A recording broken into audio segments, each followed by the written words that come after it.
don't be late.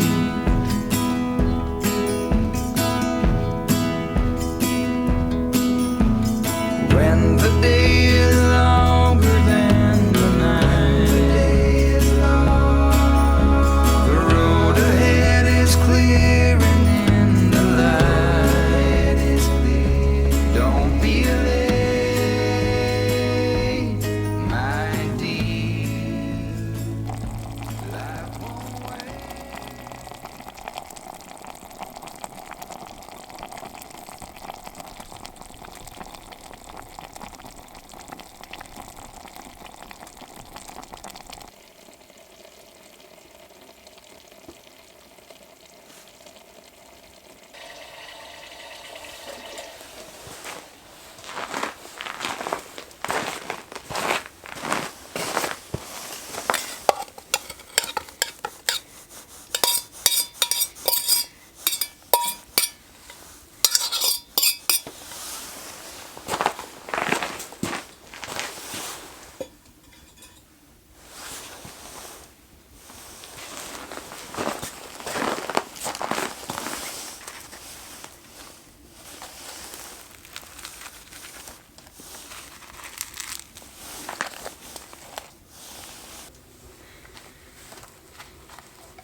Okay, everybody, well, welcome back. I'm so glad you're watching.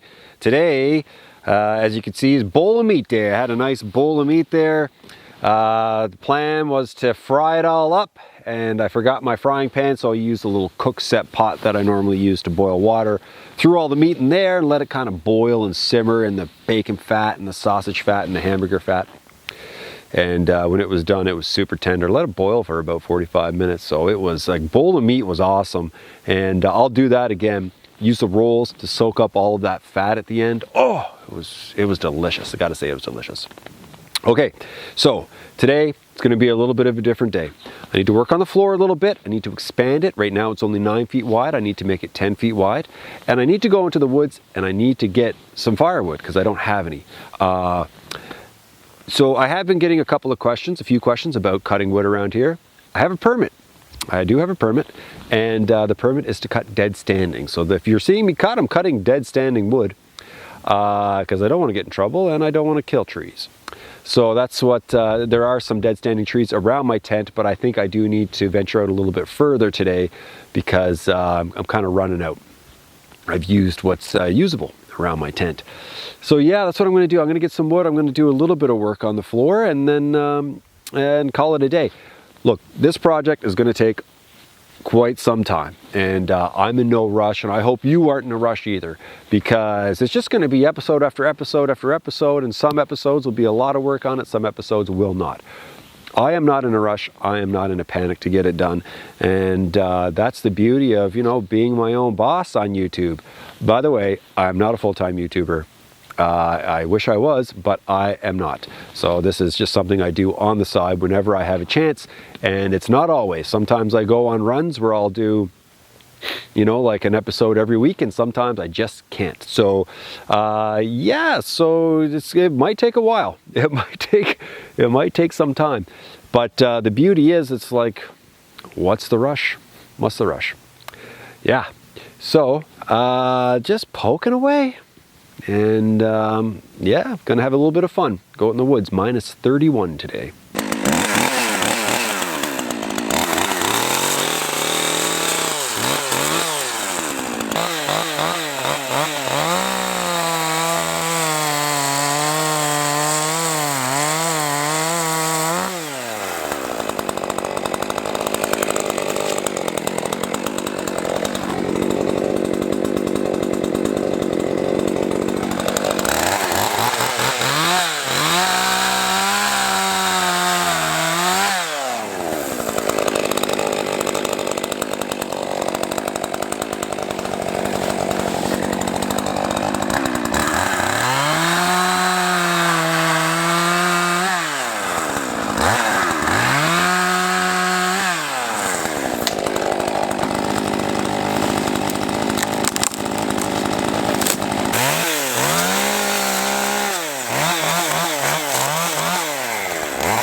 I just got to say, it's been so wonderful.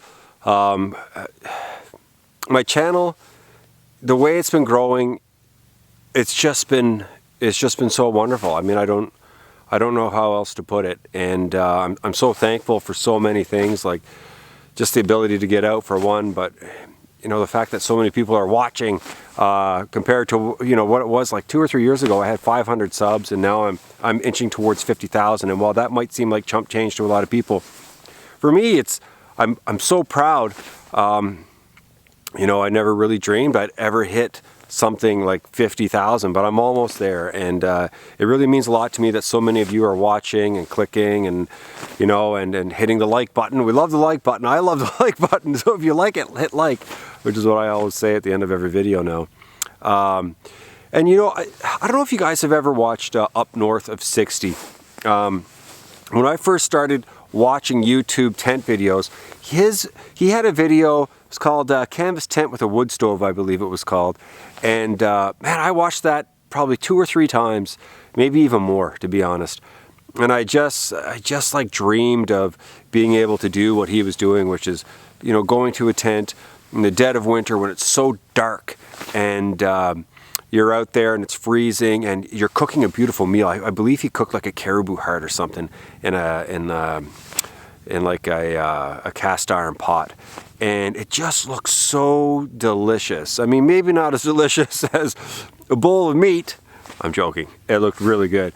But it just like really inspired me. And I've been fortunate enough to meet Up North of 60. And it's just, you never imagine these things when you're at home and you're watching a channel, and then all of a sudden you just meet this guy that you've been watching for years, and he seems like he's just like a wonderful man, and he seems like a really nice guy. So if you ever watch Up North of 60, if you haven't, click on Up North of 60. He's got some awesome tent videos. That guy really knows what he's doing, and he's got a lot of experience. And I've actually picked up quite a few tips from him, and even used one in this video with the making the feather sticks with the axe.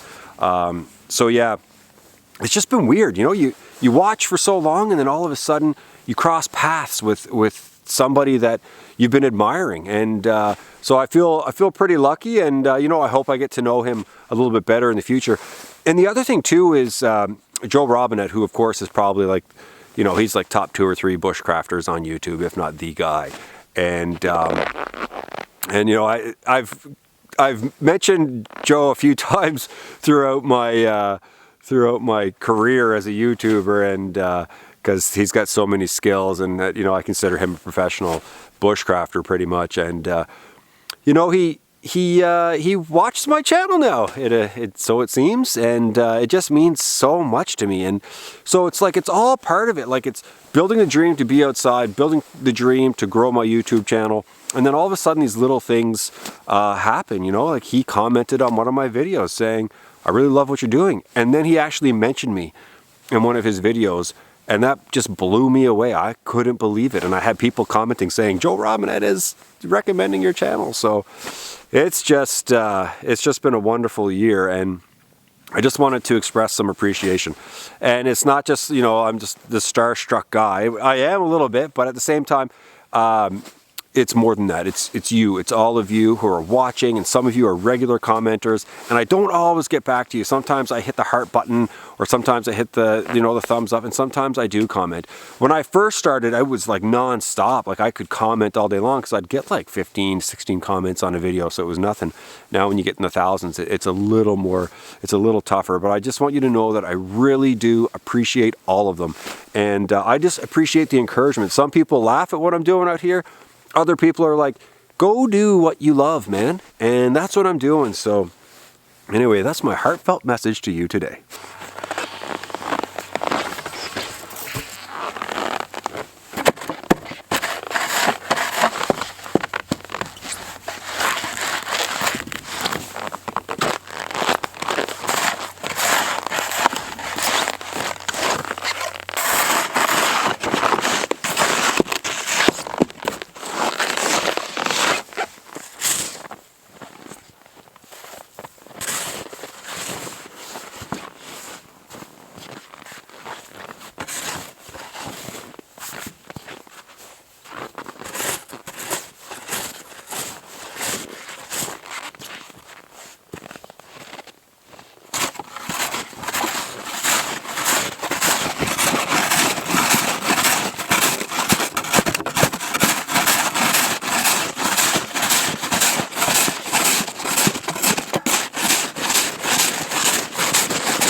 Okay, everybody, thanks so much for watching. It's been a real pleasure. I got quite a bit done today, even though it might not look like it. I really did. I'm feeling a lot better about the floor. It's widened. It's way more stable. I'm essentially like using wood blocks underneath to keep it nice and sturdy. There will be a little more work I will need to do before I can put the plywood on top. And once the plywood's on top, it's really going to lock it in, I believe. So a question, what should I do? Should I use lumber for the frame on the inside? Or should I just go gather, since I do have a permit to get dead standing trees, should I just go gather a bunch of dead standing trees and try to make like a little log cabin look on the inside? If you get my drift, I would peel them, obviously take the bark off, a lot more work, and then I would use that instead of lumber. So yeah, awesome look, but way more time, but cheaper. So I just don't know. I mean, like I've been saying, I'm not in a rush. So yeah, leave it in the comment section. What do you think I should do? Lumber, trees. Okay, we'll see you next time.